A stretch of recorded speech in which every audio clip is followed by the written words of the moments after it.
Hi guys, hi welcome back to part 2 ഫിസിക്സിന്റെ നമ്മുടെ first chapter ഉള്ള മെഷർമെന്റ് ആൻഡ് യൂണിറ്റ്സ് എന്ന് പറഞ്ഞ ചാപ്റ്ററിന്റെ സെക്കൻഡ് പാർട്ടിലേക്ക് എല്ലാവരെയും ഞാനൊരു വാം വെൽക്കം ചെയ്യാണ്.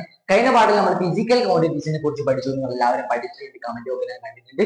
സോ നമുക്ക് രണ്ടാമതായി നമ്മൾ പഠിക്കുന്ന ഏതാണെന്ന് ഫണ്ടമെന്റൽ ക്വാണ്ടിറ്റീസ് ആണ് നമ്മൾ പഠിക്കാൻ പോകുന്നത്. Physical quantities, fundamental quantities, fundamental quantities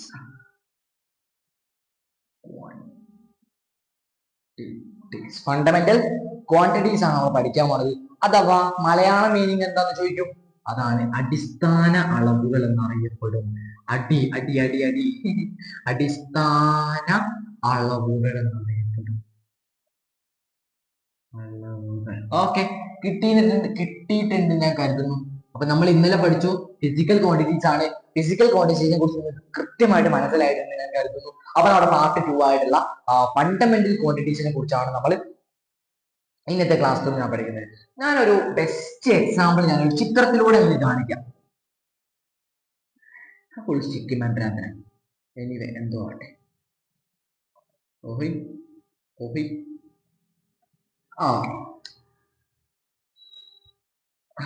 anyway നീ പോടാ, എനിക്ക് വേണം. ഓക്കെ, എന്തോ അത് വലിയ മനസ്സിലാവണമെന്ന് അറിയില്ല. ഞാൻ അത്രേ ഉള്ളൂ. ഈ ഒരു ചിത്രത്തിന്റെ ആൻസർ എന്ന് പറഞ്ഞാല് ഇവന്റെ കാല് പിടിക്കുക.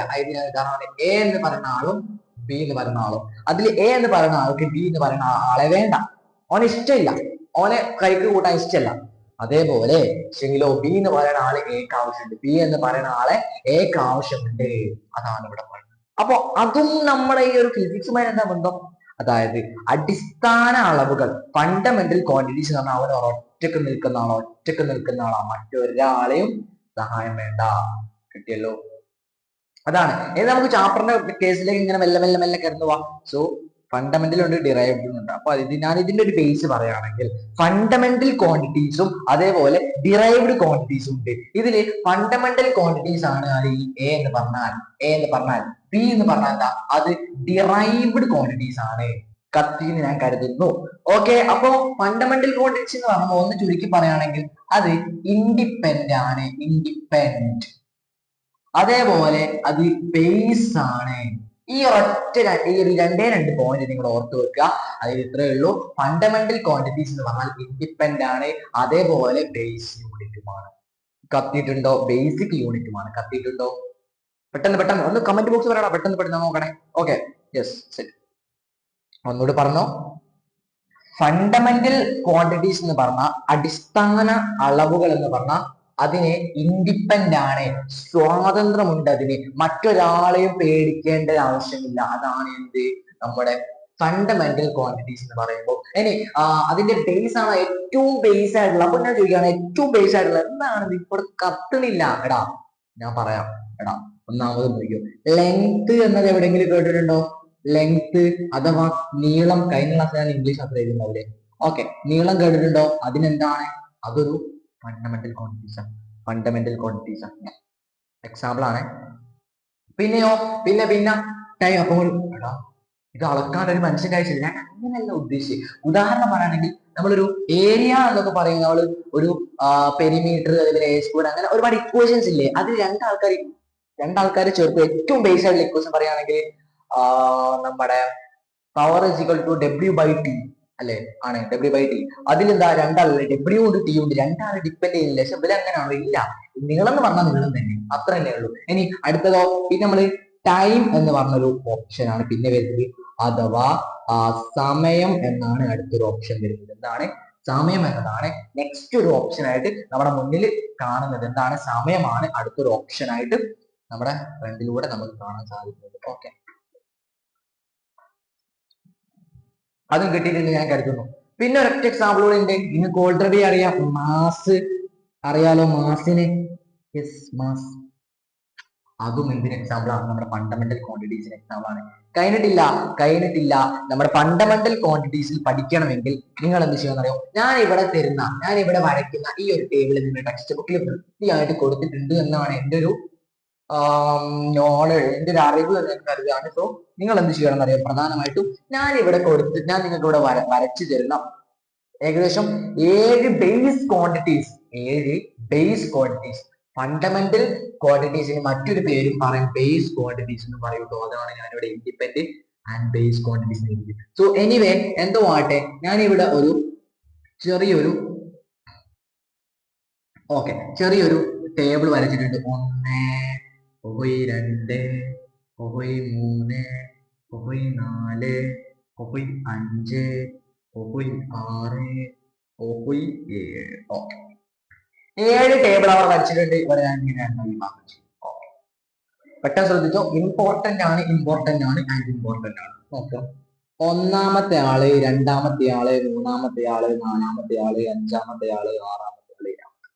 സോ ശ്രദ്ധിച്ചോ, ഫണ്ടമെന്റൽ ക്വാണ്ടിറ്റീസ് എന്ന് പറയുമ്പോൾ 7 ആൾക്കാരെയാണ് നമുക്ക് പഠിക്കാനുള്ളത്. നമ്മൾ കഴിഞ്ഞ ക്ലാസ് പഠിച്ച ആ ഒരു കഴിഞ്ഞ ക്ലാസ് നോക്കാം. സോ കാണുന്നുണ്ടോ? ഓക്കെ, കുഴപ്പമില്ല. ഫണ്ടമെന്റൽ ക്വാണ്ടിറ്റീസ് എന്ന് പറയുമ്പോൾ 7 ആൾക്കാരാണ്. അതിലെ ഏറ്റവും ഫസ്റ്റ് ആയിട്ട് വരുന്ന ആരാന്നറിയോ? പ്രെഡിക്റ്റ് ചെയ്ത് നോക്ക്. നീളമാണ് വരിക. ഏറ്റവും ഫസ്റ്റ് ലെങ്ത് ആണ് ഫണ്ടമെന്റൽ ക്വാണ്ടിറ്റീസിൽ വരിക. ലെങ്ത്, അതിന്റെ ലെറ്റേഴ്സ് ഒക്കെ പഠിക്കാം, നമുക്ക് പഠിച്ചുകൊണ്ടിരിക്കും. പക്ഷെ ഫണ്ടമെന്റൽ ക്വാണ്ടിറ്റീസ് എന്ന് പറയുമ്പോൾ അഥവാ ബേസ് അടിസ്ഥാന അളവുകൾ എന്ന് പറയുമ്പോൾ അതിൽ ഏറ്റവും പ്രധാനമായിട്ട് പഠിക്കാനുള്ളത് ഒന്നാമത്തെ ആള് ലെങ്ത് ആണ്. മറന്നു പോകേണ്ട, ഒന്നാമത്തെ ആള് ലെങ്ത് മറക്കരുത്. ഒന്നാമത്തെ ആള് ലെങ്ത്. രണ്ടാമത്തെ ആൾ ആരാന്നറിയോ? മാസ് ആണ്. രണ്ടാമത്തെ ആള് മാസ് ആണ്, MASS. മൂന്നാമത്തെ ആളാരാ? സമയമാണ്. സമയം അഥവാ ടൈം എന്നറിയപ്പെടും. ടൈം അതും കിട്ടി. നാലാമത്തതോ? യെസ്, നാലാമത്തെ വരുന്നത് വൈദ്യുത പ്രവാഹ തീവ്രത. എന്താണ് വൈദ്യുതി എന്നാണ്? വൈദ്യുത പ്രവാഹ തീവ്രത എഴുതി കഴിയും.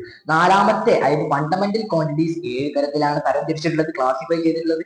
അതിൽ ഒന്നാമത്തത് ലെങ്ത് ആണ്, രണ്ടാമത്തത് മാസ് ആണ്, മൂന്നാമത്തത് സമയമാണ്, നാലാമത്തത് വൈദ്യുത പ്രവാഹ തീവ്രത അഥവാ ഇലക്ട്രിക് കറന്റ് എന്നറിയപ്പെടും. എന്തറിയപ്പെടും? ഇലക്ട്രിക് ഈസി ഞാൻ എഴുതുട്ടോ. ഇലക്ട്രിക് ഈസി എന്ന് പറഞ്ഞാൽ ഇലക്ട്രിക് കറന്റ് ആണ്, ഞാൻ ഷോർട്ട് എഴുതിയാണ് കേട്ടോ. ഇലക്ട്രിക് കറന്റ് എന്ന് എഴുതപ്പെടും. ഇനി അഞ്ചാമത്തെ ആളോ? അങ്ങനെ പറയരുത്. അഞ്ചാമത്തെ ആള് താപനില. അത് നിങ്ങളുടെ ടെക്സ്റ്റ് ബുക്കിൽ ഉണ്ട് കേട്ടോ. ടെക്സ്റ്റ് ബുക്കിൽ ഉണ്ട്. ടെമ്പറേച്ചർ ആണ് കേട്ടോ.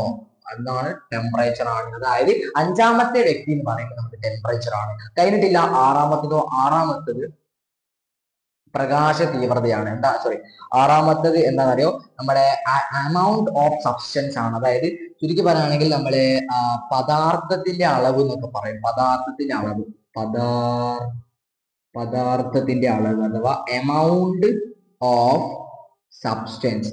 AOS എന്ന് പറഞ്ഞാൽ എമൗണ്ട് ഓഫ് സബ്സ്റ്റൻസ്. ഇതൊക്കെ കൊള്ളാൻ ഷോർട്ട് ഇല്ല കേട്ടോ. Amount of substance. സെവൻത്, അവസാനമായിട്ട് ഫണ്ടമെന്റൽ യൂണിറ്റ് ഏതാണെന്നറിയോ? അത് നമ്മുടെ പ്രകാശ തീവ്രത അഥവാ ലൈറ്റിന്റെ എന്തായിരുന്നു? Luminous intensity. Okay, luminous intensity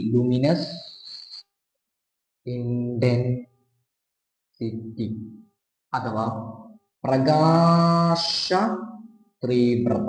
okay, അടുത്ത ഞാൻ ഒന്നുകൂടെ പറയാം. ഈ ടേബിള് മസ്റ്റ് ആയിട്ട് നിങ്ങൾ പഠിച്ചിരിക്കണം. വെരി വെരി വെരി ഇമ്പോർട്ടന്റ് ആണ്.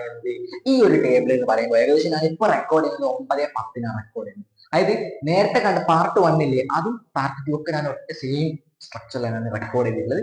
ക്ലാസിഫൈ ചെയ്ത് പാർട്ടായിട്ട് അപ്ലോഡ് ചെയ്തിട്ടുള്ളത്. കഴിഞ്ഞ ക്ലാസ്സിൽ നിങ്ങൾക്ക് മനസ്സിലായിട്ടുണ്ടോ? ഞാൻ പറഞ്ഞിട്ടുണ്ട് അടിയിൽ നോട്ട് ആവശ്യമുണ്ടെങ്കിൽ ഇങ്ങനെ പോയിട്ടോ, അതിൽ നിങ്ങൾക്ക് ജോയിൻ ചെയ്യാം. എല്ലാ ഡൗട്ട്സും കാര്യങ്ങളൊക്കെ ചോദിക്കാൻ വേണ്ടിയിട്ട് എവിടെ നമ്മൾ ഓപ്ഷൻ ആഡ് ചെയ്തിട്ടുണ്ട്. നമ്മുടെ ലൈക്ക് ഏതായിരുന്നു ഓപ്ഷന്റെ പേര്? നമ്മുടെ ഷെയർ വിത്ത് യുവർ നോട്ട്സ് എന്നൊക്കെ പറഞ്ഞ friends, share with friends your note അങ്ങനെ പറഞ്ഞ ഗ്രൂപ്പിലൊക്കെ ജോയിൻ ചെയ്യാം. ഒക്കെ ഫ്രീ ആണ്. അപ്പൊ നിങ്ങൾ ജോയിൻ ചെയ്യുക. അതേപോലെ നമ്മുടെ വീഡിയോ മാക്സിമം ഫുള്ളായിട്ട് നിങ്ങൾ കാണാൻ ശ്രമിക്കണം. ആ കാര്യങ്ങളൊക്കെയാണ് ഇവിടെ പറയാനുള്ളത്. അപ്പോൾ ഞാൻ പറയുന്നത് ഒന്നുകൂടി നമ്മുടെ ചാപ്റ്ററിന്റെ ഈ ഒരു ഭാഗത്ത് വരാം. ഫണ്ടമെന്റൽ ക്വാണ്ടിറ്റീസ് കിട്ടി, അടിസ്ഥാന അളവുകൾ കിട്ടി. അടിസ്ഥാന അളവുകൾ നീളത്തെ നമ്മൾ എനിക്ക് തോന്നുന്നു നീളത്തെ നമ്മൾ ലെങ്ത് മാസ് kg, അതേപോലെ സമയം second. First length centimetre centimetre ആയിട്ടാകാം. ഫസ്റ്റ് സെന്റിമീറ്റർ അല്ല, സോറി സെന്റിമീറ്റർ അല്ല, മീറ്റർ. ലെങ്ത് നമ്മൾ മീറ്ററിലാണ് ഈ ഒരു കേസിൽ കേട്ടോ. ഫണ്ടമെന്റൽ യൂണിറ്റിൽ നമ്മൾ മെഷർ ചെയ്യാം. അതേപോലെ ഇലക്ട്രിക് കറന്റ് ആംപിയർ ആണ്. അതേപോലെ താപനില എന്ന് പറഞ്ഞാൽ കെൽവിൻ ആണ്. ക്യാപിറ്റൽ ലെറ്റർ കെ ആണ് പറയാ. പദാർത്ഥ എമൗണ്ട് ഓഫ് സബ്സ്റ്റൻസ് എന്ന് പറഞ്ഞാൽ മോളാണ്. MOL മാത്രം എഴുതി. ഇ ആണ് നമ്മൾ അതിന്റെ SI യൂണിറ്റ് സെക്ഷൻ ആണ്. ഇത് പറയുമ്പോൾ നമ്മുടെ ലുമിനസ് ഇന്റൻസിറ്റി പറയുമ്പോൾ കാൻഡില. ഇത് നമുക്ക് +1 ഉണ്ട്. അതേപോലെ 9ാം ക്ലാസ്സിനൊക്കെ പഠിക്കാം. ഫിസിക്സിന്റെ ബേസിക് ആണ് ഇതൊക്കെ.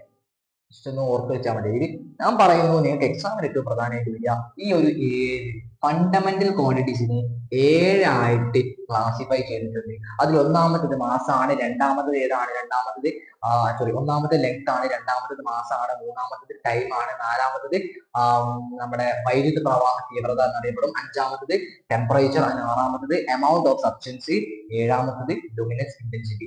മറക്കേണ്ട, അത്രയ്ക്കധികം ഇമ്പോർട്ടന്റ് ആണ് ഈ ഒരു ടേബിൾ എന്ന് പറയുമ്പോൾ. അപ്പൊ നമുക്കൊന്ന് ഡെഫിനിഷൻ പറഞ്ഞാലോ. എന്തായിരിക്കും ഇതിന്റെ ഡെഫിനിഷൻ എടുക്കുന്നുണ്ടാവുക. ഓക്കെ, നമ്മൾ കഴിഞ്ഞതിൽ പറഞ്ഞത് physical quantity anything can be measured are called physical quantities എന്ന് പറഞ്ഞു. പക്ഷേ ഇവിടെ സെയിം പിച്ച് ആണ്. ഇവിടുത്തെ ഡെഫിനേഷൻ പറഞ്ഞത് quantities which are not related one other and cannot expressed using other quantities. അതിവിടെ പറഞ്ഞ് ചുരുക്കി പറയുകയാണെങ്കിൽ മറ്റൊരാളുടെ സഹായമില്ലാതെ, അതായത് quantities which are not related are one related to one other, അതായത് പരസ്പരം ബന്ധമില്ലാതെ നിലനിൽക്കുന്നതും മറ്റു അളവുകൾ ഉപയോഗിച്ച് പ്രസ്താവിക്കാൻ പറ്റാത്തതുമായ അളവുകളെയാണ് എന്ത് പറയുന്നത്, ഈ ഒരു ഫണ്ടമെന്റൽ ക്വാണ്ടിറ്റീസ്. നിങ്ങളുടെ ടെക്സ്റ്റ് ബുക്കിൽ കൃത്യമായിട്ട് ഡെഫിനേഷൻ കൊടുത്തിട്ടുണ്ട്. പഠിച്ചു വെക്കണം, മറക്കരുത്, പഠിച്ചു വെക്കണം. സോ എനിവേ നമ്മൾ അടുത്തൊരു ഭാഗം കൂടി നമ്മൾ ഇന്ന് എടുക്കുകയാണ്. ഇത് ഡിറൈവ്ഡ് ക്വാണ്ടിറ്റീസ്. ഡിറൈവ്ഡ് ക്വാണ്ടിറ്റീസ് ആണ്, അതായത് വ്യുൽപ്പന്ന അളവുകൾ എന്നാണ് അതേപോലെ. സോ ഞാൻ ഒന്നുകൂടി ചോദിക്കട്ടെ, അവസാനമായിട്ടാണ് ചോദിക്കുകയാണ്, ഈ ഒരു ഫണ്ടമെന്റൽ ക്വാണ്ടിറ്റീസിനെ കത്തിയിട്ടുണ്ടെങ്കിൽ കമന്റ് ബോക്സിൽ ഒരു ഫയർ ഇമോജി ഇടാം. നമ്മുടെ പ്രീമിയം ലൈവ് ആണ് നമുക്ക് പറയാം. ഓക്കെ, കത്തിയിട്ടുണ്ടെങ്കിൽ നിങ്ങൾ പെട്ടെന്ന് കമന്റ് ബോക്സിൽ ഫയർ ഇമോജി ഇടുക.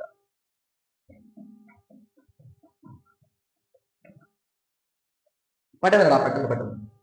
നമ്മൾ അടുത്തത് ഡിറൈവ്ഡ് ക്വാണ്ടിറ്റീസിനാണ് പഠിക്കാൻ പോകുന്നത്. പെട്ടെന്ന് പറഞ്ഞോടി, പെട്ടെന്ന് കമന്റ് ബോക്സ് നോക്കണം. ഓക്കെ, സെറ്റാണ്. അപ്പൊ നമുക്ക് നെക്സ്റ്റ് നോക്കാം. ഡിറൈവ്ഡ് ക്വാണ്ടിറ്റീസ് ആണ്.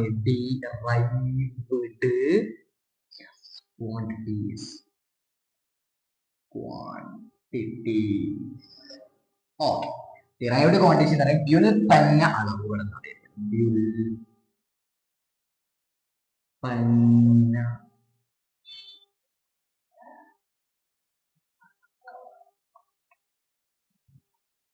സോ വ്യുൽപ്പന്ന അളവുകൾ, ഡിറൈവ്ഡ് ക്വാണ്ടിറ്റീസ്, വ്യുൽപ്പന്ന അളവുകളെ കുറിച്ചാണ്.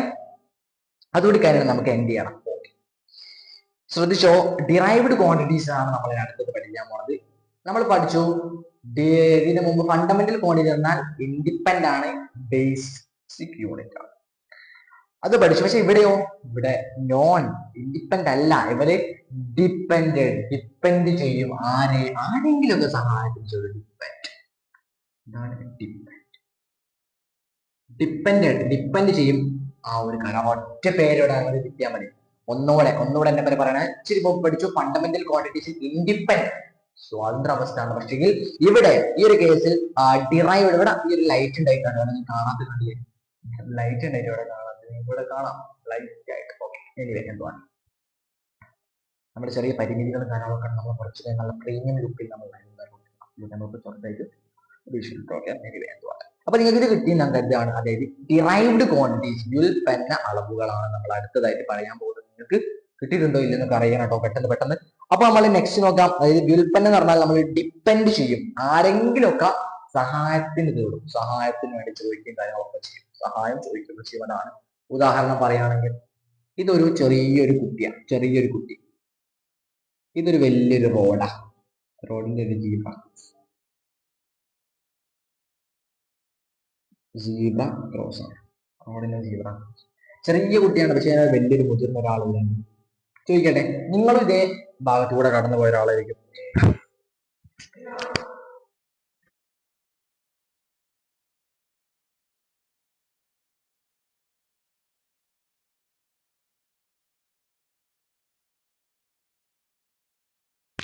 ഓക്കെ ഓക്കെ, അപ്പൊ ഇവിടെ നോക്കാം. അതായത് ഒരു വലിയൊരു കുട്ടിയുണ്ട്, ചെറിയൊരു കുട്ടി, ഒരു മദർ ഉണ്ട്, അല്ലെങ്കിൽ ഒരു ഫാദർ ഉണ്ട്, ഒരു ചെറിയൊരു കുട്ടി.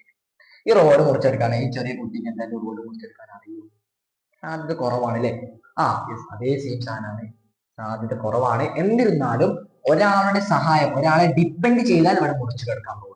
അതേ കാര്യമാണ് നമ്മൾ ഇവിടെ ഡിറൈവ്ഡ് ക്വാണ്ടിറ്റീസിൽ നമ്മൾ പഠിക്കുന്നത്. ഡിറൈവ്ഡ് ക്വാണ്ടിറ്റീസ് ഡിപ്പെൻഡ് ചെയ്യുന്ന പറഞ്ഞ കാര്യം അതിനെ കിട്ടി. ഡെഫിനിഷൻ ആണ് quantities that are derived from fundamental quantities. അടിസ്ഥാന അളവുകൾ ഉപയോഗിച്ച് പ്രസ്താവിക്കാൻ കഴിയുന്ന അടിസ്ഥാന ഫണ്ടമെന്റൽ യൂണിറ്റ്സ്, ഫണ്ടമെന്റൽ ക്വാണ്ടിറ്റീസ് ഉപയോഗിച്ച് നമുക്ക് എന്ത് ചെയ്യാൻ സാധിക്കും? Quantities that derived from the fundamental quantities. അതായത് നമുക്ക് ഫണ്ടമെന്റൽ ക്വാണ്ടിറ്റീസ് ഉപയോഗിച്ച്, അത് നേരത്തെ പറഞ്ഞ ആ ഒരു 7 ഫണ്ടമെന്റൽ ക്വാണ്ടിറ്റീസ് ഉപയോഗിച്ച് നമുക്ക് ഇവിടെ പ്രസ്താവിക്കാം. ഉദാഹരണം പറയുകയാണെങ്കിൽ, ഫോർ എക്സാമ്പിൾ പറയുകയാണെങ്കിൽ, ഒരു ഇ.ജി. എക്സാമ്പിൾ എന്തുവാ, ഇതൊരു ഭിത്തിയാണ്. നിങ്ങളിപ്പം പഠിക്കുന്ന റൂമിന്റെ ഫ്രണ്ട് കാണുന്ന ഭിത്തിയാണ്. അവിടെ ഒരാൾക്ക് പെയിന്റ് അടിക്കണം, ഒരു പെയിന്ററിന് പെയിന്റ് അടിക്കണം. അവിടെ പെയിന്റ് അടിക്കണമെങ്കിൽ അവിടെ എത്ര പെയിന്റ് വേണം? ലെങ്ത് ഇൻറ്റു, അല്ലെങ്കിൽ ജസ്റ്റ് ഉദാഹരണം പറയുകയാണെങ്കിൽ ലെങ്ത് ഇൻറ്റു ബ്രെഡ്ത്ത് എന്നൊക്കെ പറയില്ലേ? ഇവിടെ എൽ.എ, ഇവിടെ ബി, ഇവിടെ നീ, ഇവിടെ ബി. നീവിയോ? നീ നീളം അല്ലെങ്കിൽ വീതി, ആ കാര്യം നോക്കാം. ഇത് രണ്ടും കൂടി ഗുണിച്ചാൽ നമുക്ക് ഏരിയ, പരപ്പളവ് കിട്ടും അല്ലെ? ഏരിയ കിട്ടും, ഏരിയ കിട്ടും, ഏരിയ പരപ്പളവ്. അതായത് നീളത്തിനെ ഇൻറ്റു വീതി കൊണ്ട് ഗുണിച്ചാൽ നമുക്ക് എന്ത് കിട്ടും? ഏരിയ കിട്ടും. അതെന്താ ചെയ്തത്? നീളം, ഈ ഒരു നീളത്തെ നമ്മൾ ഇവിടെ പഠിച്ചിട്ടുണ്ട്, ഏതോ ഒരു ക്വാണ്ടിറ്റീസ് നമ്മൾ ഫണ്ടമെന്റൽ ക്വാണ്ടിറ്റീസ് പഠിച്ചിട്ടുണ്ട്. വീതി നമ്മൾ പഠിച്ചിട്ടുണ്ട്, ലെങ്ത്തിന്റെ ഒരു ആളാണ് നമ്മുടെ വീതി. കണ്ടില്ലേ? ഇതേപോലെ ഇത് നമ്മൾ നേരത്തെ പറഞ്ഞ എക്സാമ്പിൾ പറഞ്ഞ അതിന് നമ്മൾ ഒരാളെ ഡിപ്പെൻഡ് ചെയ്യണം. ഈ ഒരു ഏരിയ കാണണമെങ്കിൽ ഇവിടെ 2 ആൾക്കാരെ ഡിപ്പെൻഡ് ചെയ്യേണ്ട ആവശ്യമുണ്ട്. 2 ആൾക്കാരെ സഹായം ചോദിക്കണം, എന്നാലേ ഇവർക്ക് ആ ഏരിയ കാണാൻ സാധിക്കൂ, ഈ ഒരു ഭിത്തി പെയിന്റ് അടിക്കാൻ സാധിക്കൂ. ഫോർ എക്സാമ്പിൾ, അടുത്തൊരു എക്സാമ്പിൾ എന്ന് പറയുകയാണെങ്കിൽ വ്യാപ്തം, വോളിയം എന്ന് കരുതില്ല, വോളിയം, ഫോൺ കൂട്ടുന്ന കൂടിയല്ല, വ്യാപ്തം. ചിത്രം വരയ്ക്കാൻ അറിയില്ല, എന്നാലും എനിക്ക് അറിയണ പോലെ വരയ്ക്കാം.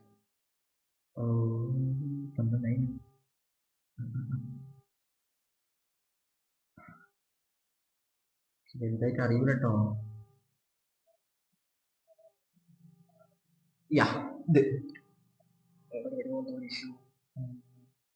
ഇല്ല, ഇതൊരു ഇതൊരു ഇതൊരു ഇതൊരു ഇതൊരു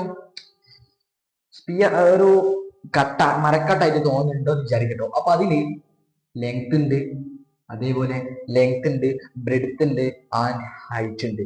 നീളമുണ്ട്, വീതിയുണ്ട്, ഉയരമുണ്ട്. അത് 3 കൂടി ഗുണിച്ചാലാണ്, അതായത് വോളിയം കിട്ടണമെങ്കിൽ length into breadth into height, ഈ ഒരു 3 ആൾക്കാരെയും തമ്മിൽ ഗുണിച്ച 3 ആൾക്കാരും സഹായം ഉണ്ടെങ്കിൽ മാത്രമേ എന്ത് ചെയ്യാൻ സാധിക്കൂ? ഈ ഒരു വോളിയം എന്ന് പറഞ്ഞ ആൻസർ കാണാൻ സാധിക്കൂ. അപ്പൊ എന്താ എക്സാമ്പിളാ? ഡിറൈവ്ഡ് ക്വാണ്ടിറ്റീസ് എക്സാമ്പിൾ കഴിഞ്ഞിട്ടില്ല, ഇനിയും എക്സാമ്പിൾ ഉണ്ട്, ഇനിയും എക്സാമ്പിൾ ഉണ്ട്. അതായത് ഒരു കാറ് ഇപ്പുറത്ത്, ഇവിടാണ് അതിന്റെ സ്റ്റോപ്പ്. ഒരു കാറുണ്ട്, ആ കാറിന് ഇവിടെ വരെ എത്തണം. അതിന് വേണ്ടിയിട്ട് നമുക്ക് എന്ത് ചെയ്യാം? അതിന് വേണ്ടിയുള്ള ഇക്വേഷൻ ഒക്കെ ഉണ്ട്. സ്പീഡ് കാണാൻ, അല്ലെ വേഗത കാണാനൊക്കെ ഉണ്ട്. അത് ഡിസ്റ്റൻസ് ബൈ ടൈം, അതൊക്കെ നമ്മൾ ഇതിനൊക്കെ എക്സാമ്പിളാ. അതായത് ഡിസ്റ്റൻസ് ബൈ ടൈം, അത് ചെയ്ത് നമുക്ക് എന്ത് കിട്ടും? സ്പീഡ് കിട്ടും. ഈ ഒരു കാർ എത്ര വേഗത്തിലാണ് അപ്പുറത്ത്, അതൊക്കെ നമുക്ക് കാണാൻ സാധിക്കും. അതൊക്കെ എന്തിന്റെ അടിസ്ഥാനത്തിലാണ്? ഫണ്ടമെന്റൽ യൂണിറ്റ് ഉപയോഗിച്ച് നമുക്ക് പ്രതിപാദിക്കാൻ സാധിക്കുന്ന കാര്യങ്ങളാണ് ഞാൻ ഇവിടെ പറഞ്ഞത്. ഫോർ എക്സാമ്പിൾ, ഒന്ന് പെയിന്ററി, രണ്ടാമത്തെ എക്സാമ്പിൾ ഗിയറിന്റെ ആ വോളിയം കാണാം, മൂന്നാമത്തത് കാറിന്റെ സ്പീഡ്. അതൊക്കെ നമുക്ക് ഇത് വെച്ചിട്ടാണ് നമ്മൾ ചെയ്യുന്നത് കേട്ടോ. അതും എന്തിന്റെ എക്സാമ്പിൾ ആണ്? നമ്മുടെ ഈ ഒരു ഭാഗത്തിന്റെ എക്സാമ്പിൾ ആണ്. Okay, that's it. നിങ്ങൾക്ക് ഇത്രയൊന്നും മനസ്സിലായോ ഇല്ലയോ എന്ന് അറിയില്ല. നാളെ ഇതിന്റെ ബാക്കിയായിട്ടായിട്ട് നമ്മൾ അടുത്ത ക്ലാസ്സിൽ നമ്മൾ വരിക. സോ ഇപ്പൊ ഏകദേശം എനിക്ക് സമയം 9:20 ആയിട്ടുണ്ട്. ആൻഡ് 19 മിനിറ്റോളമായി നമ്മൾ റെക്കോർഡ് ചെയ്യുന്നു. ഡോണ്ട് വറി, ഒരു കുഴപ്പമില്ല. നിങ്ങൾക്ക് എന്ത് ചെയ്യാം? ഈ ഒരു ടോപ്പിക് നിങ്ങൾക്ക് മനസ്സിലായിട്ടുണ്ടോ? ഈ ഒരു ഡിറൈവ്ഡ് ക്വാണ്ടിറ്റീസ്, ഫണ്ടമെന്റൽ ക്വാണ്ടിറ്റീസ് ഉപയോഗിച്ച് പ്രതിപാദിക്കാൻ സാധിക്കുന്നതാണ് വ്യുൽപ്പന്ന അളവുകൾ. ഫുൾ ഇംഗ്ലീഷാണ് പറയുന്നത്, വിചാരിക്കരുത്, ശീലായി പോയി. ഓക്കെ, ഫണ്ടമെന്റൽ ക്വാണ്ടിറ്റീസ് ആണ് ഇവിടെ വരുന്നത്. അതേപോലെ ഫണ്ടമെന്റൽ ക്വാണ്ടിറ്റീസിൽ ഈ ആൾക്കാരുടെ പ്രധാനമായിട്ട് ഒന്നൊരു ഫണ്ടമെന്റൽ ക്വാണ്ടിറ്റീസ് എന്ന് പറയുമ്പോൾ ഈ ആൾക്കാരുടെ അതിൽ പ്രധാനമായിട്ട് നമ്മൾ പഠിക്കണം. ഈ ആൾക്കാർ അത്രയധികം ഇമ്പോർട്ടന്റ് ആണ്. അതിലൊന്നാമത്തത് length, mass and time, electric current, അതേപോലെ amount of substance and luminous intensity, ഈ ഒരു അതേപോലെ അതിന്റെ ഒപ്പരാളുണ്ടല്ലോ ടെമ്പറേച്ചർ. ഇത്ര ആൾക്കാരാണ് നമ്മൾ ആൾക്കാരായിട്ട് പ്രതിപാദിക്കുക. ആ ഒരു ഫണ്ടമെന്റൽ ക്വാണ്ടിറ്റീസ് എന്താണെന്ന് കത്തി. അതായത് ഫണ്ടമെന്റൽ ക്വാണ്ടിറ്റീസ് പറഞ്ഞാൽ ഒരാളുടെ സഹായം, ഒരാളുടെ ഹെൽപ്പ് ഇല്ലാതെ സ്വന്തം വർക്ക് ചെയ്യാൻ സാധിക്കുന്ന ഒരാളാണ് ആര്, നമ്മുടെ ഈ ഒരു ഫണ്ടമെന്റൽ ക്വാണ്ടിറ്റീസ് എന്ന് പറയുമ്പോൾ. ആൻഡ് ഡിറൈവ്ഡ് ക്വാണ്ടിറ്റീസ് നമ്മൾ ഫണ്ടമെന്റൽ ക്വാണ്ടിറ്റീസ് ഉപയോഗിച്ച് നമുക്ക് എന്ത് ചെയ്യാം, പ്രതിപാദിക്കാൻ സാധിക്കുന്നതിനെയാണ് എന്താ പറയുക, ഡിറൈവ്ഡ് ക്വാണ്ടിറ്റീസ് എന്ന് പറയുന്നത്. ഇന്നത്തെ ഈ ഒരു കൺസെപ്റ്റ് ഡൗട്ട് ഇല്ലാതെ ഡൗട്ടാണ് അത്, ആ ഒരു ആൻസർ ആണ്, ഡൗട്ട് ഇല്ലാതെ നിങ്ങൾക്ക് കിട്ടിയിട്ടുണ്ട് എങ്കിൽ സോ ഇന്നത്തെ ക്ലാസ് നിങ്ങൾക്ക് മനസ്സിലായി. കഴിഞ്ഞ ക്ലാസ്സിനെ കുറിച്ച് എല്ലാം ഓവറോൾ എന്താണ് അഭിപ്രായം, ഈ ഒരു ഫിസിക്സിനെ കുറിച്ച് എന്താണ് അഭിപ്രായം, കാര്യങ്ങളൊക്കെ അറിയിക്കാം. അതേപോലെ വീഡിയോ മുഴുവനായിട്ട് കാണാൻ നിങ്ങൾ ശ്രമിക്കണം.